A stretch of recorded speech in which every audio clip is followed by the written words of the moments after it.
Throughout time, since the inception of religion and the control over mankind's beliefs and thoughts, man has always been censored, regulated and limited to what he can say and do. Of course, there has always been a resistance to this system of control. Somewhere out there has always been a rebellious spirit, one who could not conform himself to that control box that interfered with the standard free nature of human will.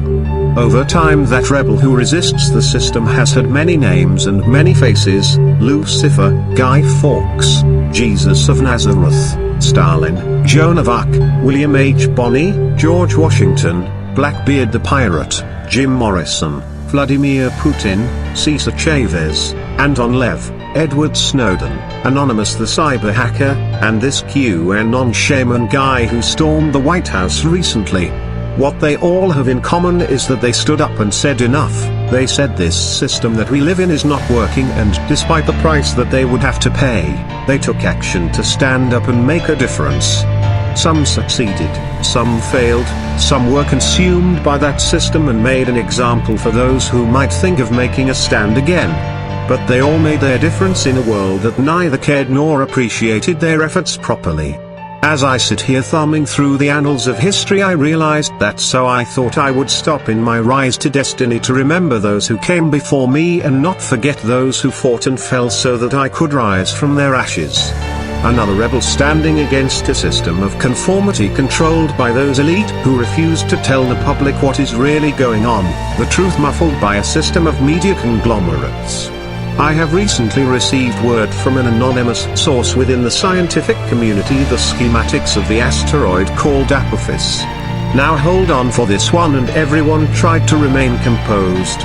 This asteroid is 1,057 meters in diameter and will be traveling at speeds of over 14,000 miles per hour when it passes us in 2029.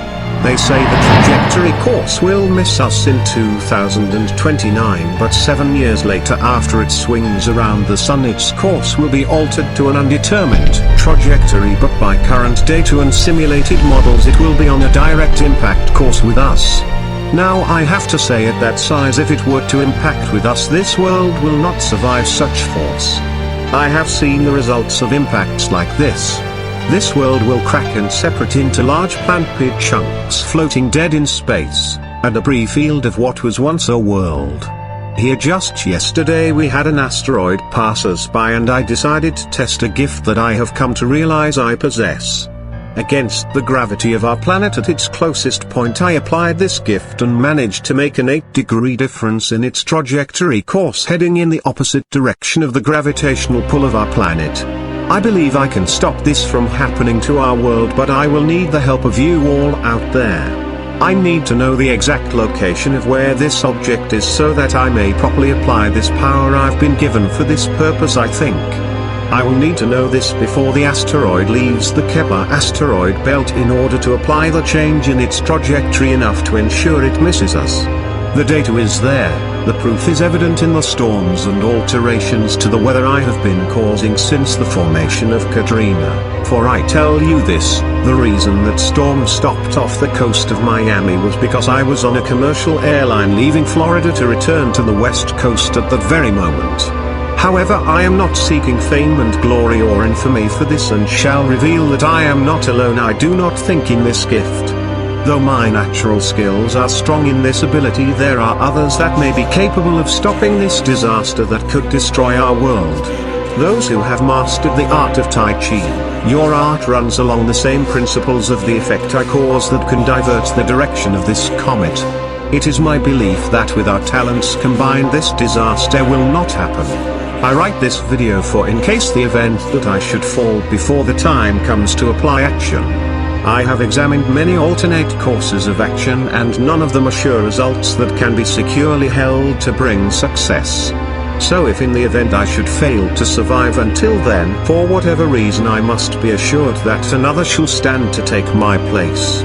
The modern minds of today's society is believing they can rely on technology to do this, but if that asteroid should pass us, When it passes the Sun, it shall acquire an electromagnetic field due to the friction of its passing that will proceed ahead of the asteroid that will knock any and all satellite technology out, rendering them powerless, literally, as it approaches. So for the sake of our world, let us prepare, and once again, as in the days of old, let the masters gather to avert this great cataclysm that threatens our world. Let us not fall victim to the same mistakes that ended the antediluvian era in the kingdom of those who came before us.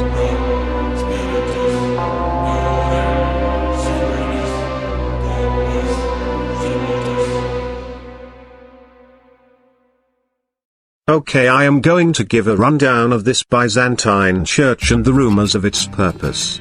The Masonic temples are an advanced version of the Babylonian ziggurats. Those among the more famous ziggurats was the Tower of Babylon. These structures were built to house and harness something that is both still known today and recognized in architectural construction and design, known as the ley lines. In technical terms, the ley lines are regions along the surface of the Earth where large amounts of a sound waves known as the Schumann resonance has bunched together into a mass of flowing energy that resembles a river-like flowing pattern.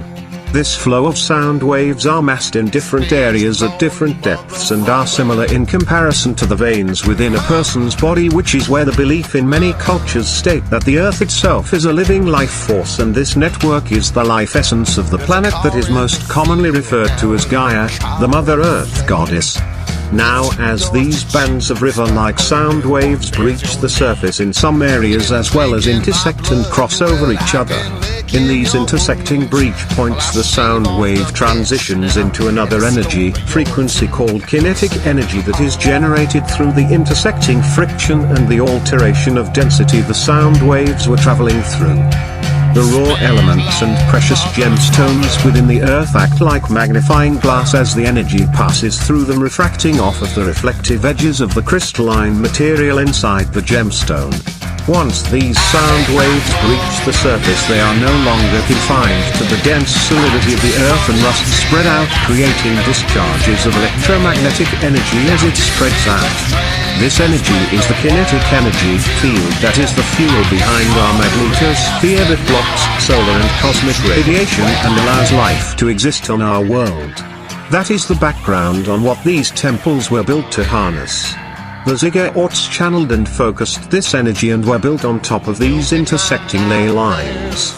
However, later on in history, as the corrupted Templar order rose to power through the Catholic Church during the times of the Crusades, they had discovered the secret of the ziggurat temple building, and in 1333 AD they built the first of the new ziggurat temples and called them Masonic temples. These new temples took that ley line energy, which was also referred to as Manu energy, and redirected the energy to flow through the temple by interlacing the walls and ceilings and floors with raw elemental material. Through ancient glyph magic techniques, they used the elaborate artistry to shape and mold a desired overall effect to occur, combined with a certain centerpiece object that would be located at the center of the temple's interior design. This object would become infused with that temple's desired effect. The one who wields the temple's centerpiece becomes infused with the power given by the temple. This temple was built to imbue the Templar initiates with the mystical properties and basically created wizards out of mortals, which is why so many visited this church. However, it also seems that they had hidden an artifact of ancient magic here, the doorway that sealed the demon of the exorcist movies within its prison that was located beneath the Vatican, the Fountain of Youth, which kept the demon tethered to Lamesh's mother, Lameshtu, who was the first victim ever possessed by this demon over 75,000 years ago in the Old Kingdom before the Great Flood, Megiddo. The marble mural gives an account of the story, and it seems possibly instructions on opening and closing the doorway into the prison. Out of all the separate prisons I've encountered scattered across the world for this thing, this seems the most effective, for if the demon escapes and possess another, all they would have to do is pour the water of the fountain into the corpse of the woman's mouth to pull the demon out of whoever it was possessing and into Lameshtu. from what I've gathered. Also, I've discovered possible evidence, while search for leads to the Fountain of Youth, that around the early 14th and 15th century the conquistadors that had raided the Mayans in South America had uncovered the purpose and legend of the Mayan calendar. In that era the apocryphal texts of the biblical age were written, knowing full well the cycle of disaster that was to come based on the knowledge they had gathered from the Mayans. The Catholics drafted a migrational path of their own and set the path to be played out through the wraths of God in revelations that were written in their era. The alterations and exclusions they've made to the Bible were done to fit this agenda of the coming disaster. However, this agenda only seems to fit their standards of righteousness, and those who are disbelievers would be left to perish. The main problem I'm having with all of this is that this demon has existed and been antagonizing mankind for at least 300 million years, and I cannot help but wonder whether these prisons are of its own design possibly, and we are just being led to these discoveries by it to build a sanctuary for it from the coming disaster. From my opinion, as a being that can cross great spans of time, to hold such power means that it should not require any help from mankind to build something such as that for it. Over the eons I found that mankind is more bothersome and complicate things. To enlist their assistance would be more trouble than it's worth, so why bother? I shall include the Byzantine Church's description in a following video.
My name is King, the first murderer in the world, and I approve this asshole.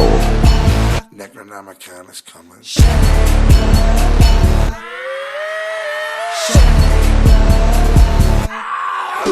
Mass murderer, strangler, wig splitter, mangler, blood-sucking vampire, dark Lotus, king of fire. I'll swing off your ceiling fan, jump like an ape, and stomp on your head until it pops like a grape.